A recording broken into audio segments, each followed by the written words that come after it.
ಮಾಜಿ ಪ್ರಧಾನಿ ದೇವೇಗೌಡರ ಪತ್ನಿ ಏನು ಚೆನ್ನಮ್ಮ ಅವರು ವಿಧಿವಶರಾಗಿರುವಂಥದ್ದು. ನಿನ್ನೆ ಮಣಿಪಾಲ್ ಆಸ್ಪತ್ರೆಯಲ್ಲಿ ಅವರು ಒಂದು ಕಾರ್ಡಿಯಾಕ್ ಅರೆಸ್ಟಿಂದ ನಿಧನ ಆಗಿರುವಂಥದ್ದು. ಇವತ್ತು ಅವರ ಅಂತಿಮ ದರ್ಶನಕ್ಕೆ ಮನೆ ಏನು ಪದ್ಮನಾಭನಗರ ಮನೆ ಇದೆ, ಸೊ ಅಲ್ಲಿ ವ್ಯವಸ್ಥೆಯನ್ನು ಮಾಡಿರುವಂಥದ್ದು. ಸಾಕಷ್ಟು ಜನ ಸಾರ್ವಜನಿಕರು ಬಂದು ಅಂತಿಮ ದರ್ಶನವನ್ನು ಪಡೆದುಕೊಂಡು ಹೋಗ್ತಾ ಇದ್ದಾರೆ. 11 ಗಂಟೆ ನಂತರ ಅವರನ್ನು ಏನು ಇಲ್ಲಿಂದ ಅವರ ಮೃತದೇಹವನ್ನು ಏನು ತೆರೆದ ಒಂದು ವಾಹನದಲ್ಲಿ ಏನು ಹಾಸನಕ್ಕೆ ತೆಗೆದುಕೊಂಡು ಹೋಗ್ತಾರೆ. ಅಲ್ಲಿ ಒಂದು ಸಾರ್ವಜನಿಕರ ಅಂತಿಮ ದರ್ಶನಕ್ಕೂ ಸಹ ವ್ಯವಸ್ಥೆಯನ್ನು ಮಾಡ್ತಾರೆ. ಅದ್ರ ಜೊತೆಗೆ ಇವತ್ತು ಏನು ಈ ಒಂದು ತೆರೆದ ವಾಹನ ಏನಿದೆ, ಈ ಒಂದು ವಾಹನದಲ್ಲಿ ಏನು ಇಲ್ಲಿಂದ 11:05 ಸುಮಾರಿಗೆ ಪಾರ್ಥಿವ ಶರೀರವನ್ನು ಮನೆಯಿಂದ ತೆಗೆದುಕೊಂಡು ಬಂದು ಇಲ್ಲಿಡ್ತಾರೆ. ಆನಂತರ ಇಲ್ಲಿಂದ ಏನು ಪಾರ್ಥಿವ ಶರೀರ ಚೆನ್ನಮ್ಮನವರ ಪಾರ್ಥಿವ ಶರೀರವನ್ನು ಏನು ರಸ್ತೆ ಮಾರ್ಗವಾಗಿ ಒಂದು ನೆಲಮಂಗಲ ಇರ್ಬೋದು, ಮತ್ತು ಕುಣಿಗಲ್ ಇರ್ಬೋದು, ಮತ್ತು ಬೇಲೂರು ಕ್ರಾಸು ತೆಗೆದುಕೊಂಡು ಹೋಗ್ತಾರೆ. ಈಗಾಗಲೇ ನೋಡ್ತಾ ಇರುವಂಥದ್ದು ಒಂದಷ್ಟು ಸಿಬ್ಬಂದಿಗಳು ಈ ಒಂದು ತೆರೆದ ವಾಹನಕ್ಕೆ ಒಂದು ಹೂವಿನ ಅಲಂಕಾರನ ಸಹ ಮಾಡ್ತಾ ಇರುವಂಥದ್ದು. ಯಾಕಂದರೆ ರಸ್ತೆ ಉದ್ದಕ್ಕೂ ಹೋಗುವಂಥ ಸಂದರ್ಭದಲ್ಲಿ ಎಲ್ಲರೂ ಸಹ ಒಂದು ಅಂತಿಮ ದರ್ಶನವನ್ನು ಪಡೆದುಕೋಬೇಕು ಅನ್ನೋ ನಿಟ್ಟಿನಲ್ಲಿ ಈಗ ಈ ಒಂದು ತೆರೆದ ವಾಹನದಲ್ಲಿ ಏನು ವ್ಯವಸ್ಥೆಯನ್ನು ಮಾಡ್ತಾ ಇರುವಂಥದ್ದು. ಇದರಲ್ಲಿ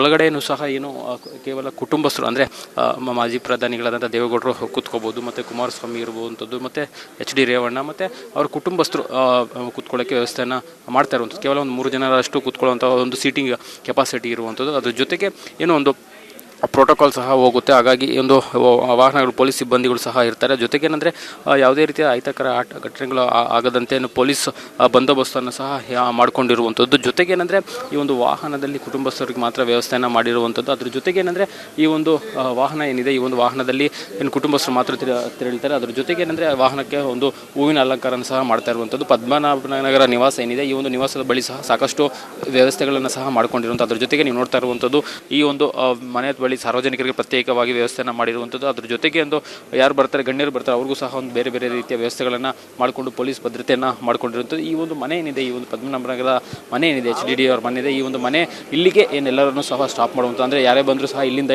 ಗಣ್ಯರು ಬಂದರೆ ಮಾತ್ರ ಅವರನ್ನು ಕಾರಲ್ಲಿ ಇಲ್ಲಿವರೆಗೂ ಮಾತ್ರ ಬಿಡ್ತಾರೆ. ಅದು ಬಿಟ್ಟರೆ ಸಾರ್ವಜನಿಕರಿಗೆ ಒಂದು 2 ಪ್ರತ್ಯೇಕ ವ್ಯವಸ್ಥೆಗಳನ್ನು ಮಾಡಿರುವಂಥದ್ದು. ಆ ಒಂದು 2 ಪ್ರತ್ಯೇಕ ವ್ಯವಸ್ಥೆಯಲ್ಲಿ ಒಂದು ಕಡೆ ಹೋಗುವಂಥದ್ದು ಮತ್ತು ಮತ್ತೊಂದು ಕಡೆ ಬರುವಂಥದ್ದು ವ್ಯವಸ್ಥೆಯನ್ನು ಮಾಡಿಕೊಂಡಿರುವಂಥದ್ದು. ಇನ್ನೇನು 11 ಗಂಟೆ ನಂತರ ಏನೋ ಒಂದು ಇಲ್ಲಿ ಪಾರ್ಥಿವ ಶರೀರವನ್ನು ಒಂದು ವಾಹನಕ್ಕೆ ಶಿಫ್ಟ್ ಮಾಡ್ತಾರೆ. ಅದಾದ ನಂತರ ಏನು ಪಾರ್ಥಿವ ಶಿಫ್ಟ್ ಆದ ನಂತರ ಇಲ್ಲಿಂದ ಒಂದು ರಸ್ತೆ ಮಾರ್ಗವಾಗಿ ಏನು ಹಾಸನ ಇರುವಂಥದ್ದು, ಹಾಸನಕ್ಕೆ ತೆಗೆದುಕೊಂಡು ಹೋಗ್ತಾರೆ. ಅದಾದ ನಂತರ ಏನು ಅಲ್ಲಿಂದ ಅವರನ್ನು ಅಲ್ಲೂ ಸಹ ಒಂದು ಸಾರ್ವಜನಿಕರ ವ್ಯವಸ್ಥೆನ ಮಾಡಿರುವಂಥದ್ದು. ನಾಳೆ ಮಧ್ಯಾಹ್ನದ ನಂತರ ಏನು ಅವರು ಚೆನ್ನಮ್ಮನವರ ಅಂತಿಮ ವಿಧಿವಿಧಾನವನ್ನು ನೆರವೇರಿಸೋಕ್ಕೆ ಕುಟುಂಬಸ್ಥರು ನಿರ್ಧಾರನ ಮಾಡಿರುವಂಥದ್ದು. ಈಗಾಗಲೇ ಕುಮಾರಸ್ವಾಮಿಯವರು ಸಹ ಎಲ್ಲರೂ ಸಹ ಒಂದು ಪದ್ಮನಾಭನಗರದ ನಿವಾಸದಲ್ಲಿ ಇರುವಂಥದ್ದು. ಎಲ್ಲ ಕುಟುಂಬಸ್ಥರು ಸೇರಿ ಒಂದು ನಿರ್ಧಾರವನ್ನು ಮಾಡಿರುವಂಥದ್ದು. ಹಾಗಾಗಿ ನಾಳೆ ಮಧ್ಯಾಹ್ನದ ನಂತರ ಒಂದು ಚೆನ್ನಮ್ಮನವರ ಅಂತ್ಯಕ್ರಿಯೆಗೆ ಮಾಡೋಕ್ಕೆ ಕುಟುಂಬಸ್ಥರು ನಿರ್ಧಾರವನ್ನು ಮಾಡಿರುವಂಥದ್ದು. ಕ್ಯಾಮ್ರಾ ಪರ್ಸನ್ ಗುರು ಜೊತೆ ಅರುಣ್ ಕುಮಾರ್, ಅಶ್ವಗ ನ್ಯೂಸ್, ಬೆಂಗಳೂರು.